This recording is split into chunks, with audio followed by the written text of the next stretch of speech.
Mil gracias por su amable pregunta. A ver, de hecho me parece interesante que arranquemos por allí, ¿no? O sea, en lo personal me gusta que cada debate, que cada opinión que demos, sepamos como el trasfondo y el contexto en el cual el tema del que vamos a hablar ha tenido lugar, para no tratar hoy de poner un tema como si cayera en paracaídas y sobre eso empezar a disertar sin conocer un poquito los antecedentes. Entonces voy brevemente, porque sé que no hay tiempo, tal vez 2 o 3 tips que nos ayuden a comprender un poquito de dónde viene este debate. Voy a hablar de la discusión en sí misma del aborto y me voy a fijar en el nombre de una señora llamada Margaret Sanger.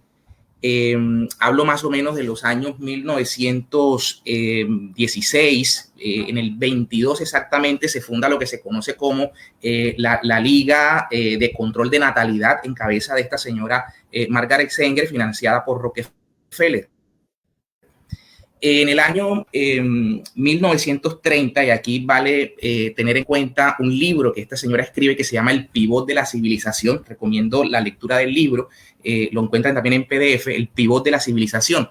En este texto, El Pivot de la Civilización, la señora Sanger, entre otras cosas, dice que es importante en cuanto a control de natalidad no permitir la reproducción, lo que ella llama mentes débiles. Hace la referencia también a lo que llama ella razas inferiores.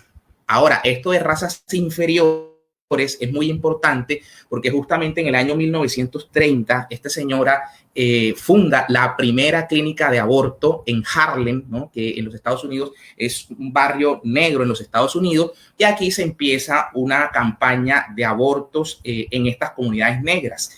La señora Sanger, en su libro autobiográfico, dice que utilizaba parteras y ministros negros para tratar en lo posible de que no se sospechara.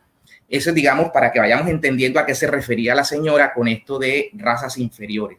Ahora, años después, los Estados Unidos hacen una campaña en Bolivia, propiamente en pueblos indígenas de habla quechua, y aquí es importante porque las comisiones médicas mandadas a Bolivia empiezan a hacer una esterilización sin el consentimiento de las mujeres y de los esposos de estas mujeres.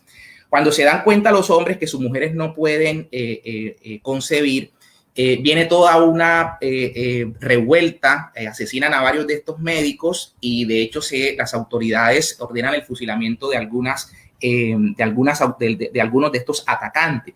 Quisiera también invitar a que veamos un documental en el que esta historia real, que se llama Sangre de Cóndores, invito a mirarla, se publicó en el año 1969, un señor de apellido Sanginés, Gabriel Sanginés, es quien documenta esta historia verídica que ocurrió con las lenguas quechua, con los indígenas de habla quechua en Bolivia.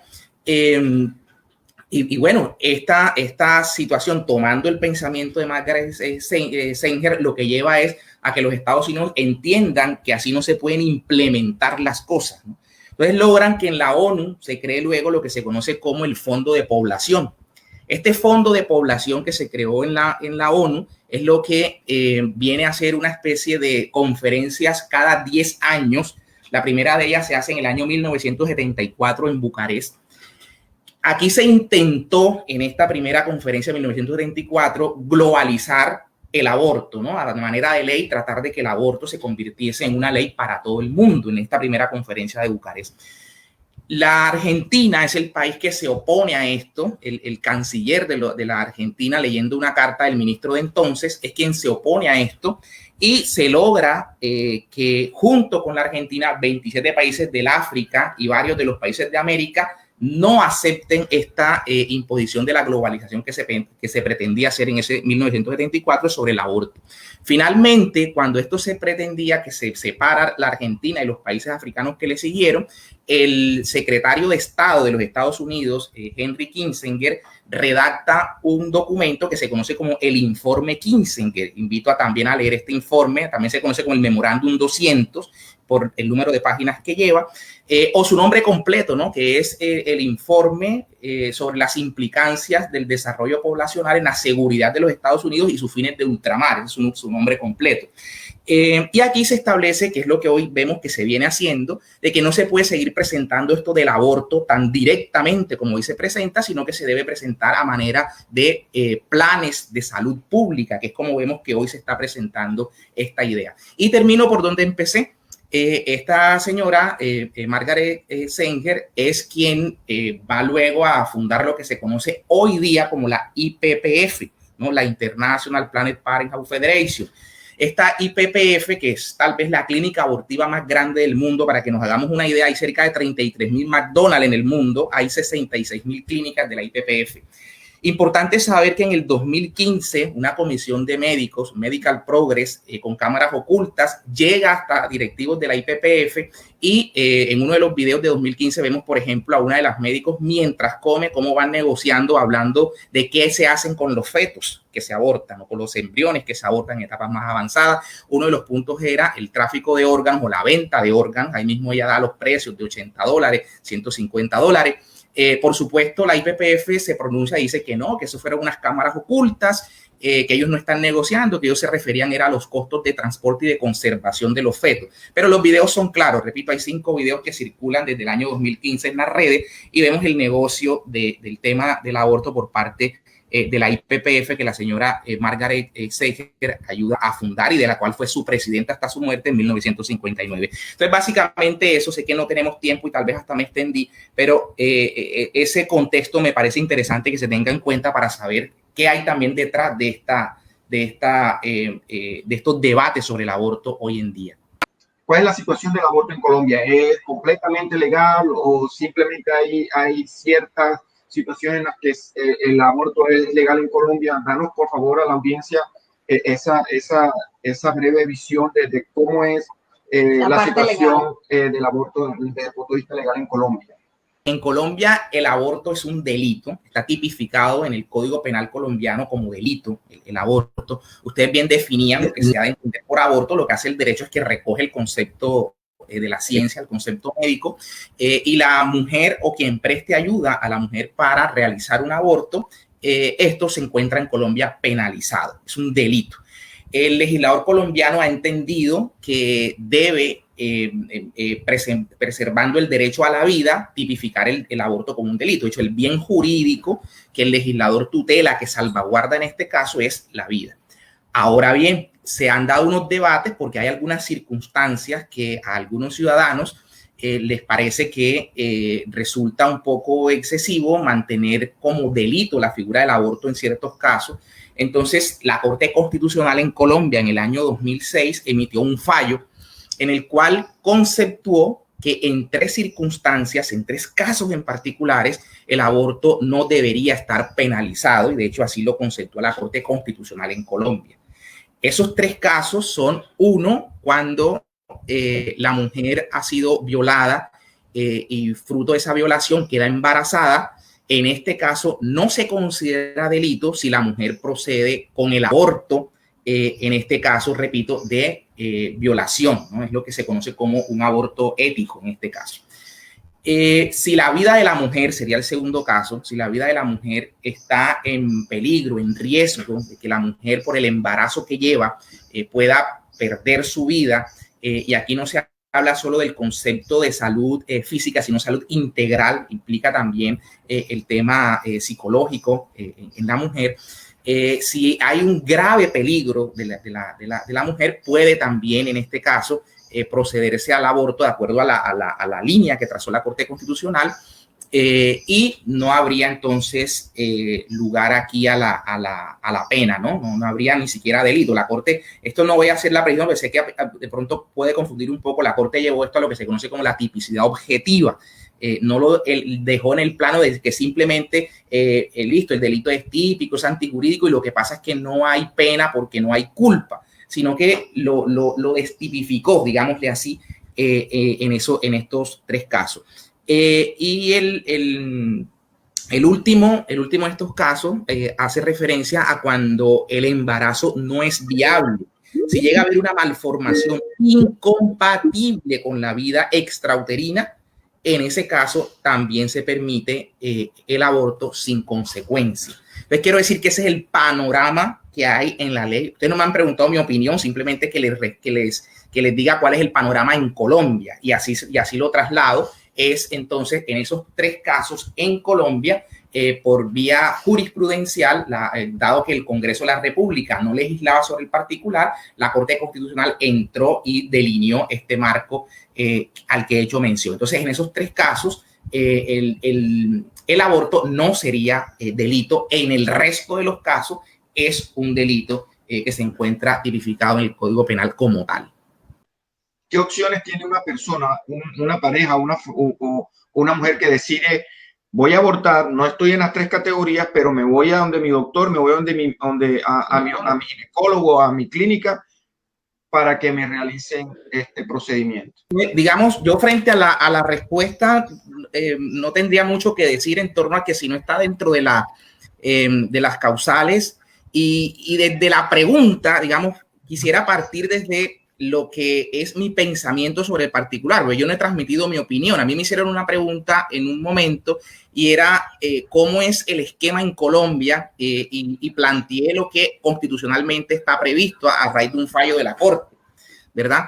Pero fíjense que desde la pregunta dice qué opción tiene la mujer y estamos pensando como debe ser en la mujer, hay que pensar en ella, pero a veces desligamos de toda esta tragedia, porque el aborto es una tragedia en cualquier caso, sobre todo la mujer que es consciente, para ella es una tragedia, pero también hay una vida. Ustedes ponían un video ahorita y yo decía, al video incluso le faltaron unos momentos previos, ¿no? Ya estamos viendo el traslado, pero la fecundación en sí misma, ahí no llegamos, ¿no? Desde que el gameto de hombre, gameto de mujer conforman el cigoto, ahí no estuvimos y desde ahí ya entendemos que hay vida. Entendemos que hay vida y Daisy lo explicaba muy bien desde el tema celular y ya la carga cromosómica está en ese cigoto.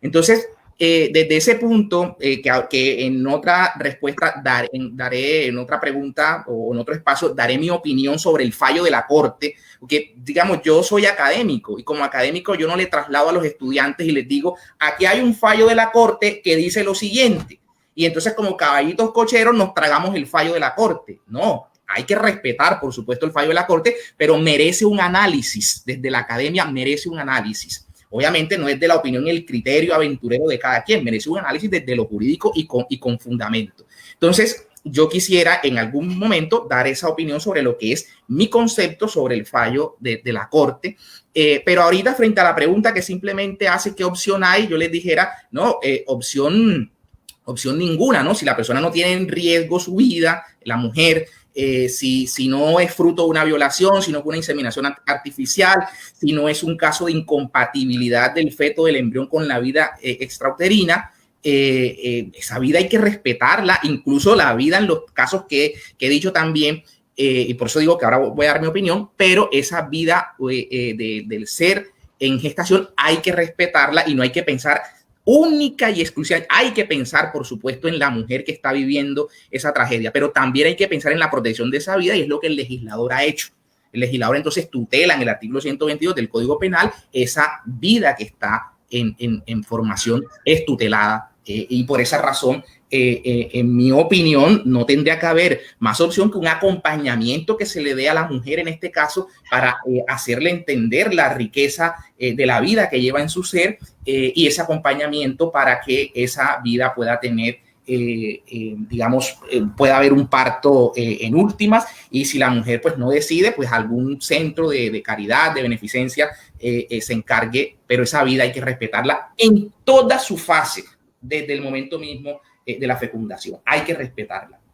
Sin más preámbulo, le damos entonces la intervención al doctor Fabián para que nos acote su criterio sobre el tema que estamos debatiendo. Mi respuesta va en 2 líneas, ¿no? Lo primero es que, digamos, el aborto generalmente es una consecuencia de la ausencia de Estado, ¿no? De la ausencia de Estado. La doctora María Victoria bien anotaba, el Estado somos todos, ¿no? Pero parte desde las autoridades. Esto no es lo que la ley diga, ¿no? Y que en la ley haya una retórica muy interesante, sino la cercanía real de las instituciones frente a la mujer que está viviendo esta tragedia. ¿Qué cercanía, qué acompañamiento real el Estado hace a la persona? Eso es lo primero. Si esa cercanía está, como decía el doctor Moisés, es muy difícil que se opte por esta decisión tan difícil, primeramente para la misma mujer y para la criatura cuya vida se elimina en últimas. Pero más allá de eso, yo quería apuntar algo también a lo que el doctor Moisés en su intervención anotaba. Él hacía referencia a la expresión pecado, que a veces cuando salta aquí esto puede generar algún conflicto, porque uno dijera, bueno, esto es un tema donde estamos debatiendo desde la ciencia, ¿no? Yo puedo decir, yo soy creyente, pero yo trato en lo posible en un caso como este, no abordarlo desde el criterio, entre comillas, religioso, a fin de que no se entienda que esto es una percepción de la iglesia, de la religión, de los cristianos, y no un tema de la sociedad misma y un tema real de humanismo incluso. Entonces, en ese sentido, ahí apunto. Yo veo como ateos, ¿no?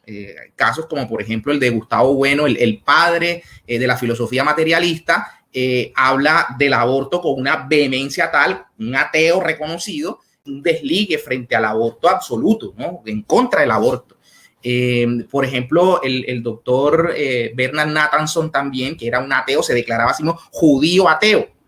Entonces, cómo esta persona, después de la técnica, los ultrasonidos demás, cambia su percepción cuando ve qué es lo que pasa realmente en el vientre, en el útero, cuando los abortos terapéuticos, no me refiero al químico, pero cuando ve él cómo en el aborto terapéutico se cortan los miembros del feto, del embrión, la reacción incluso que él logra decir después de haber practicado más de 75,000 abortos, ¿no? Entonces, esas posturas de personas ateos, o sea, tenemos la posición también de Abby Johnson, que era una directiva de la IPPF, que hace un rato comentaba de ella, cuando empecé mi intervención. Abby Johnson, que dio lugar a una película que se llama El Grito Silencioso, porque era una activista pro aborto, atea, y esta persona también con la incidencia de los ultrasonidos cambia su percepción. Entonces, lo que quiero con esto decir es que desde el punto de vista, no es un tema que uno dijera estrictamente de la cosmovisión cristiana. Es un tema mismo que aún un ateo está alineado con una situación como esta en contra del aborto. Ahora, que hayan personas que no, yo al inicio hacía una intervención cómo esto se ha venido ideologizando y para qué fines también esto apunta, ¿no? ¿Para qué fines esto apunta? Yo desde lo personal digo, yo no apuntaría a tratar de debatir este tema con Biblia en mano. ¿Por qué? Porque estamos hablándole a un grupo de personas que no comparten la cosmovisión cristiana y para ellos la Biblia no es su criterio de autoridad. Uno mira, por ejemplo, Pablo nos da un ejemplo de esto. Voy a citar la Biblia para decir por qué no se utiliza, ¿no? Pablo en los capítulos 17, 18 va y se acerca a las comunidades judías, a los de Tesalónica, a los judíos, 3 sábados con ellos debatiendo con las escrituras, a los judíos, porque era su criterio de autoridad. De ahí pasa luego a Berea con las escrituras discutiendo. Pero cuando llega a Atenas y propiamente al Areópago no le utiliza las escrituras. Y lo que les dice sus poetas, o sea, el criterio de autoridad de los intelectuales griegos era otro. Y por esa razón, esa era su disertación. Por eso yo en un momento, cuando un amigo, compañero mío en el Senado aquí de la República, se puso a discutir con Biblia en mano, cuando el criterio de autoridad es la Constitución y la ley, le digo yo, hombre, allí la línea que se debe manejar es otra, ¿ya? Ahora, eso no estoy discutiendo que no, simplemente digo yo en lo personal opto por una situación porque no planteo ideas desde el punto de vista religioso, ¿no? Sino lo que la ciencia nos dice. Ustedes planteaban un video al inicio que era claro en ese sentido y cómo los ateos están perfectamente alineados, muchos de los ateos están perfectamente alineados. Es decir, no hay que ser cristiano para defender o para estar en contra del aborto, para defender la vida. Para defender la vida. Entonces, por esa razón digo, planteo esto y lo que sencillamente digo es que tiene que haber un acompañamiento del Estado y la educación. Ahora, con esto cierro, porque creo que me extendí, pero con esto yo quiero cerrar, porque vamos a lo siguiente, digo yo, al mal menor, y bien lo anotaba tanto la doctora Daisy como el doctor Moisés, creo que también la doctora María Victoria lo decía. O sea, La educación, en eso estamos completamente en que ese es el punto clave, la educación. Pero entonces uno dice, la educación, las píldoras anticonceptivas, la educación sexual, y uno dice, bueno, efectivamente, si nosotros entendemos por educación, hay que apuntar al grado supremo y al grado, digamos, correcto de las cosas, desde lo que encierra en sí mismo la relación sexual. O sea, ¿qué es la relación sexual y la donación del hombre con la mujer? La donación de cuerpo hombre-mujer, todo, y con qué fin se da esto.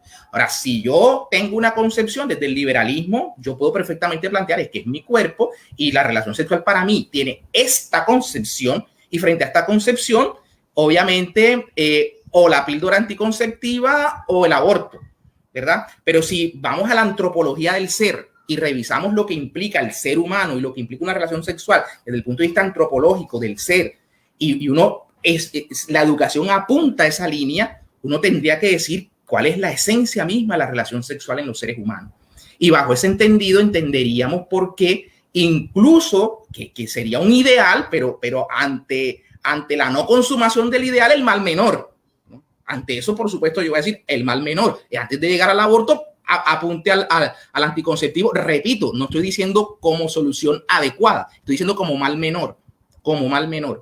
Entonces, ese sería mi aporte desde ese sentido. Y me excusan que creo que me extendí un poco. No, doctor Fabián, excelente, excelente. Quiero que el doctor Fabián nos diga si está establecido bajo el marco legal estas patologías incompatibles con la vida, o es el médico que por medio de su conocimiento científico le puede decir a la madre, esta enfermedad es incompatible con la vida, y obviamente sí, puede realizar el aborto. No, doctora Daisy, tal como usted lo explica, es decir, no hay una definición, y el síndrome de Down no es incompatible con la vida, eso está claro. El médico debe dar un concepto, la Corte dentro de los conceptos que acuñó fue el de salud integral, ¿no? Por eso puede, sobre todo cuando la madre está en peligro, digamos, el tema de la madre en la otra causal, pero acá en la causal relativa a la incompatibilidad con la vida en lo extrauterino, no está el síndrome de Down. O sea, no puede decir que una persona por la falla cromosómica que hay, pues vemos que los niños con síndrome de Down viven hasta edad adulta y demás. Entonces, eso obviamente se descarta de que la Corte haya contemplado esa situación. El médico dará un concepto de que verdaderamente es incompatible con la vida, así como, repito, dará el concepto también de la salud de la madre, que no solamente es la salud física de ella, sino una salud integral. Se pretendió incluso ir el concepto hasta lo socioeconómico, lo cual la Corte descartó. Pero sí quedó la parte de salud física y mental. Pero acá en esta causal, la incompatibilidad no tiene nada que ver con síndrome de Down. O sea, mi opinión, yo en lo personal no estoy de acuerdo con el fallo de la Corte. Yo me apego mucho al salvamento de votos, si mal no estoy, del doctor Marco Gerardo Monroy Cabra, que parte primero del artículo 4.1 de la Convención Americana, que habla de que la vida debe ser preservada desde la concepción. La Corte hace una elucubración ahí en su fallo sobre el particular, sosteniendo que, como se utiliza la palabra en general, se deberá preservar la vida desde la concepción. Dice que en general hace referencia a que no en todos los casos, y entonces este es uno de los casos, las tres circunstancias que plantea. Pero el salvamento de voto va más allá y busca desde la etimología y la filología, plantea cómo esto de en general hace referencia a una preservación, podríamos decir, que no puede ser excluida por los casos que se están planteando. Yo acá me apoyo, por ejemplo, para mí en lo personal, porque este es un fallo, si bien constitucional, está enmarcado en el ámbito penal.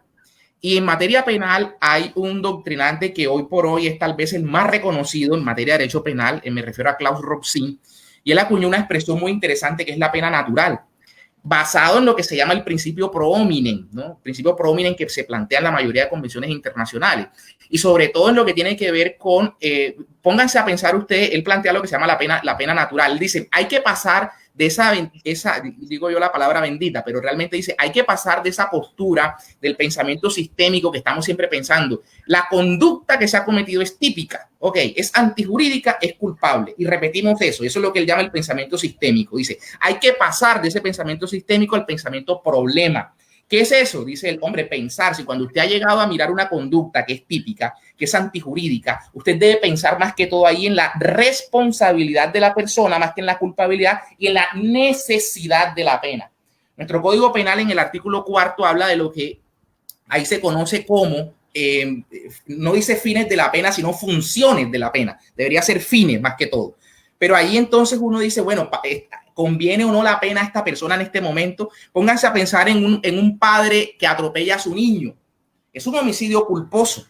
Atropella a su hijo, es un homicidio culposo. Pero cuando la pena natural, o sea, la pena que padece ese padre por el hecho que cometió, el artículo 24 del mismo Código Penal dice, no tendría por qué haber ahí penas físicas sobre esa persona. Eso es lo que Klaus Rosin acuña, y él va más allá del delito de imprudencia. Él lo lleva a cualquier delito. O sea, una persona que comete un delito y la pena natural, como pensar una madre que es violada y que aborta a su niño, la pena que esa mujer ha llevado todo ese tiempo, yo estoy de acuerdo con el constitucionalista decir, allí el Estado no debería imponerle una pena a la señora.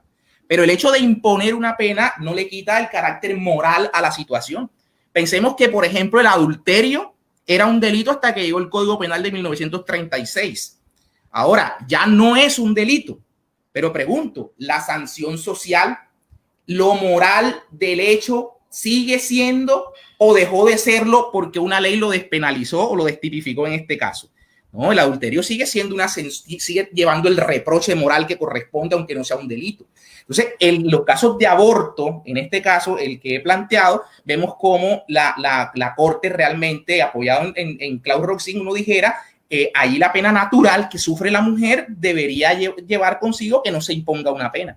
Como igualmente va a pasar en el estado de necesidad que la Corte ha definido y que las leyes han definido. Si la vida de la madre está en peligro, por supuesto que la madre, por defender de su vida, que también es un principio natural del derecho, es un principio, tienes que defender tu vida, y si por esa razón el niño toca sacrificar en ese caso, no habría pena. Pero ya el derecho penal ha contemplado eso en lo que llama estado de necesidad. Lo que pasa es que la Corte, hay una valoración que se ha dicho, sí, cuando tú llegas al estado de necesidad no le has quitado la antijuridicidad al hecho. Al ser antijurídico el hecho, todavía puede haber una sanción desde lo civil para la persona que comete eso. Pero eso, pues, autores como Tamayo, eso se ha desvirtuado, ¿no? Cuando uno mira realmente lo que la responsabilidad civil implicaría, aún por estado de necesidad no habría lugar a sanción desde lo civil. Entonces digo que este fallo de la Corte ameritaría unos estudios y unas posturas que en lo posible vale la pena que se discutan, ¿no? Se discuta, porque yo en lo personal, digo, si usted me pregunta mi opinión, como lo he dicho acá, no estoy de acuerdo con el fallo de la Corte. Y repito, aquí más allá de que la Corte diga si es, en este caso está despenalizado, el componente moral continúa. El componente moral, se está acabando con la vida, póngase un 8º mes de un niño que ha sido fruto de una violación que se ha formado y que ya incluso la vida de la persona, de ese menor, la vida de ese menor ya hasta se garantiza extrauterinamente. Y aún así, fíjense que los Estados Unidos apoyó o aprueba lo que se conoce como el aborto con nacimiento parcial, que lo pretendió el proyecto de ley de Argentina, que por fortuna no pasó. Pero lo del nacimiento parcial, ustedes como doctores sabrán que la colita del niño se pone fuera y se le quita el cuello al menor dentro del útero para decir que no nació y que se practicó un aborto. Una cuestión atroz, porque ya es compatible con la vida, ¿no? O sea, incluso extrauterina me estoy refiriendo. Entonces, son temas que hay que mirar. Ahorita que se hacía la pregunta sobre el tema, y se le preguntaba al doctor Samir las opciones, fíjense que él dijo algo que es cierto y que es lo que yo digo para ver cómo estas cosas se puede buscar la comba al palo, entre comillas, ¿no? El doctor Samir decía, una de las opciones es también el tema de la salud mental, porque eso es cierto lo que él plantea. Como la Corte acuñó el concepto de salud integral, hoy día, y repito, porque esto tiene un trasfondo, o sea, cuando uno ve lo que la IPPF hace, y lo que plantea, y aquí, fíjense cuando apareció el video del que yo hablé de 2015, que está ahí, que lo pueden mirar, este video que los médicos de Medical Progress lograron obtener y está circulando, donde esta doctora de la Medical, de la IPPF, mientras come, está hablando del negocio de los órganos, de los feticos, cómo van también a la industria cosmética. Entonces, cuando todo esto se está planteando allí, uno dice cuál es el trasfondo de esto. ¿Cuál es el trasfondo de esto? Porque yo sigo diciendo, uno repite interrupción del embarazo. Ninguna interrupción del embarazo. Usted interrumpe lo que continúa. El embarazo se está eliminando y está suprimiendo una vida humana. Que si digo la palabra humana, no, entonces una vida que, así como uno dice, y el doctor Moisés explicaba las fases, uno dice, yo tengo un niño, tengo un adolescente, tengo un anciano. En todas sus fases es un ser humano. Acá yo estoy llevando el tema al vientre uterino, a la parte uterina de la mujer, y uno encuentra que hay fases, pero es fase esa misma humana que mañana es un anciano. Entonces, ese tema amerita un debate muy de fondo que hoy con eufemismos y con otro tipo de inclinaciones se quiere manejar. Y eso es lo que hay que también tener en cuenta en este caso, que me parece que hay un punto para debatir y no simplemente seguir, digamos, recopilando información, porque el tema hoy de la ideología planteada a raíz de todo lo que tiene que ver con estas intenciones de situaciones, hay que tenerlo muy en cuenta, porque hoy las palabras pegan, ¿no? Y golpean y se repiten tantas veces que terminan generando el efecto que quiere generarse. Entonces, acá en Colombia, hoy día el debate aparentemente está cerrado, pero ahí en la Corte, si mal no estoy, creo que nos compartía un video Moisés, vemos que esto en cualquier momento puede volverse a ventilar la situación si circunstancias ameritan romper con esto de la cosa juzgada, porque se van a plantear otras situaciones. Entonces es probable que el debate vuelva a darse. Eso es una probabilidad que existe y hay que saber enfrentar la situación, repito, desde la mayor objetividad posible, porque esto no es que yo creo que el aborto no. ¿Por qué no? Porque a mí me parece, porque ese es mi gusto, porque esa es mi postura. No, vamos a mirar esto con los argumentos de fondo y por eso digo, tiene unas connotaciones que hay que revisar muy a fondo. Entonces, quería, digamos, hacer esa anotación, porque efectivamente ese concepto de la salud mental, de que la mujer, por ejemplo, va a caer en un estado de depresión. Entonces, sí, se certifica eso y es una situación verdaderamente compleja en la que la mujer cae. Pero así como puede ser cierto, no lo puede ser. Y entonces lo que digo yo es que se abren ventanas para que por allí termine en últimas en detrimento de la otra vida que merece igual respeto. Yo invito a los que deseen a leer El salvamento devoto del doctor Marco Gerardo y mirar los planteamientos que allí él expone en esa misma fallo, ¿no? que acoge estos tres casos, como tan brillantemente, en mi opinión, uno de los mejores magistrados que ha tenido la Corte a lo largo de sus años, cómo plantea unas posturas muy interesantes que vale la pena que se revisen, que se miren. Entonces le doy el chance al doctor Fabián que nos dé sus criterios, se despida al público y le mande su mensaje a esta fiel audiencia. Bueno, muchas gracias por estos minutos, digo yo horas que compartimos acá. Bueno, yo cierro diciendo que la vida, que es un privilegio, tú bien lo decías, doctora Daisy, un don, un regalo inmenso, hay que protegerla y sobre todo cuando ella está en su fase más indefensa. Que abordar esta discusión en una sola de las líneas o incluso en una sola de las vidas, la ya nacida, la de la mujer, que amerita por supuesto todo el respeto, la dignidad, que hay que acompañarla, que está viviendo una tragedia, incluso apenas esa idea se le viene a la mente, seguramente es un camino difícil por el que va a trasegar, necesita el acompañamiento, necesita respaldo, pero no se puede agotar desde esa línea esta situación y hay que entender que hay otra vida que sobre todo al estar en su fase más indefensa, amerita todavía y de modo más especial la protección. Entonces, esa defensa hay que darla en todas las instancias desde la fecundación. Eso de decir y de mirar con eufemismo desde 3 meses o la 14ª semana, es un tema que hay que revisarlo en realidad en detalle.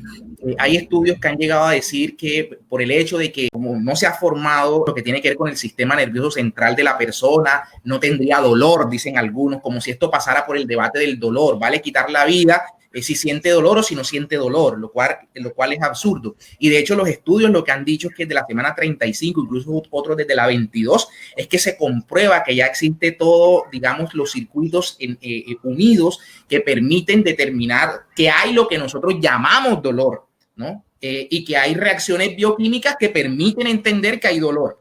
Pero que dice claramente este estudio que esto no descarta que antes no lo haya. Lo que está diciendo es que se puede determinar desde esta semana. Se puede determinar. Entonces, todo este tipo de situaciones, como repito, empezar a decir que es el derecho de la mujer por decidir. No, también hay otra vida que tiene que respetarse, o que es que yo interrumpo como si esto fuera a continuarse, ¿no? Se está suprimiendo la vida, o esto de que no hay dolor. Lo que quiero decir es que estas eufemismos que se han venido acuñando y que no obedecen sino más que a una ideologización de espaldas a la ciencia realmente, hay que en todo caso tenerlo siempre en cuenta, y de mi parte no hay puntos medios, ¿no? La vida hay que defenderla en todas las instancias. No voy a tampoco aquí a dar cuenta. Yo pienso que las posturas más bajas que hay es cuando se plantean dilemas falsos, ¿no? Cuando dos cosas son negativas, punto. El crimen de pederastia y el crimen del aborto, los dos son crímenes y punto.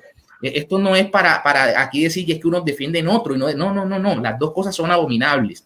Y en ese sentido hay que dejarlo en claro y hacer el rechazo en ambas líneas, ¿no? Y es una discusión puntual que se está dando en este caso sobre el tema del aborto, y de mi parte está sin puntos medios que la vida hay que respetarla y defenderla en todas las fases.